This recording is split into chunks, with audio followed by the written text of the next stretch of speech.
Once upon a time, it was a rarity to see a new Fire Emblem game get released outside of Japan. Flash forward to 2017, and not only is Fire Emblem thriving, but it's a huge focus for Nintendo. At the same time, the Japanese company is expanding its horizons and branching into the mobile game arena. Nintendo has Super Mario Run under its belt, but that game has a fixed price, more in line with what you'd expect from their console roots. Their latest mobile effort, Fire Emblem Heroes, takes a different path as it embraces the free-to-play model.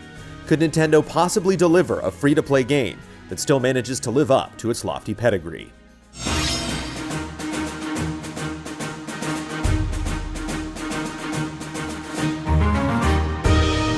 Fire Emblem Heroes allows you to summon the most famous characters from previous games in the series to join you in battle and save the day. You form a team of 4 party members, then set out into battle arenas that take up the space of your phone's screen. The smaller maps are a shadow of the more complicated battle situations presented in previous entries, greatly diminishing the more elaborate strategy element veterans may be accustomed to. On the flip side, despite their small size, you still need to put thought into your decisions, especially in some of the more difficult missions in the later chapters of the story. These smaller maps are also well suited for playing in short bursts, so if you want a quick fix or you're on the go, this is right up your alley. You can obtain heroes through a variety of methods, but the most common way is to summon them into your ranks via a currency called Summon Orbs.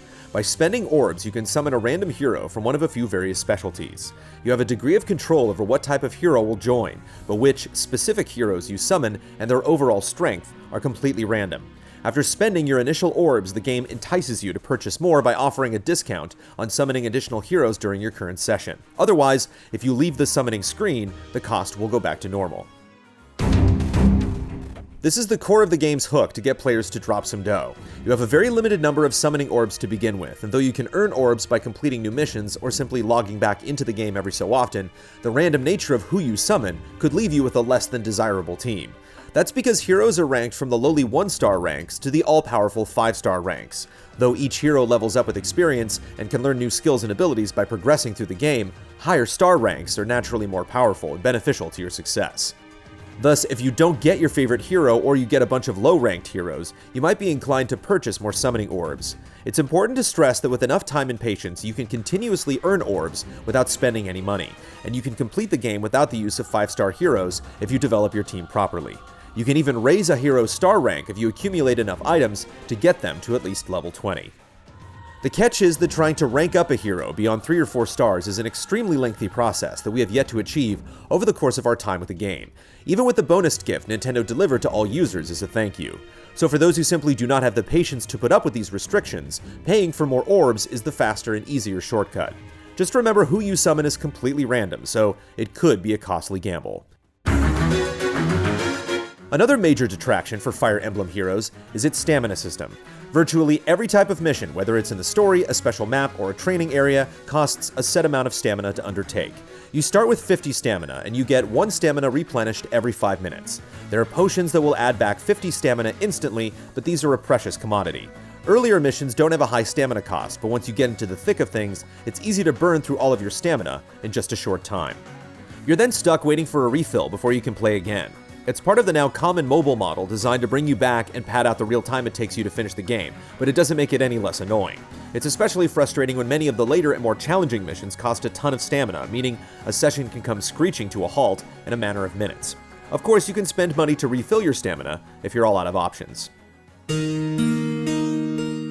There's not as much depth to the game's core elements and mechanics as previous Fire Emblem games, but there's still a decent framework in place. The rock, paper, scissors system is still present, as is the ability to upgrade your primary attack and special abilities.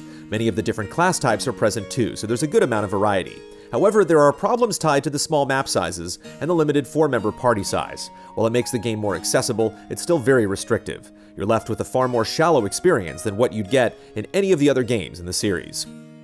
The difficulty also ramps up in the later story missions to the point that some players might find themselves unable to win without 5-star heroes. It is completely possible to overcome these hurdles if your team is sufficiently leveled, you've activated more advanced abilities, and you build teams suited to counter each mission's enemies. This is pretty much the extent of the depth of the game's strategy. To be honest, it's not very compelling when you have to grind out extra levels for your characters, especially when you're dealing with the stingy stamina system. When a full team of 5-star members can more easily accomplish the task than any amount of strategy you've cooked up, it's a major turnoff. The game does at least offer 2 small reprieves. First, there's no permadeath, so you don't have to worry about a hero falling in battle. And second, you can spend an orb in almost any mission type to revive all your allies and avoid having to retry the mission from the start. However, part of what makes previous Fire Emblems great is that while trying to complete each mission without losing a single member is brutal, it at least feels like a fair challenge. Here, it feels like losing a hero is a common occurrence, cheapening the cost of death. Not to mention, spending orbs can allow you to endlessly revive your team in any battle, so you can brute force your way to victory if you want. Which means if you spend enough cash, you can essentially complete the game with little effort or skill, the very essence of pay to win.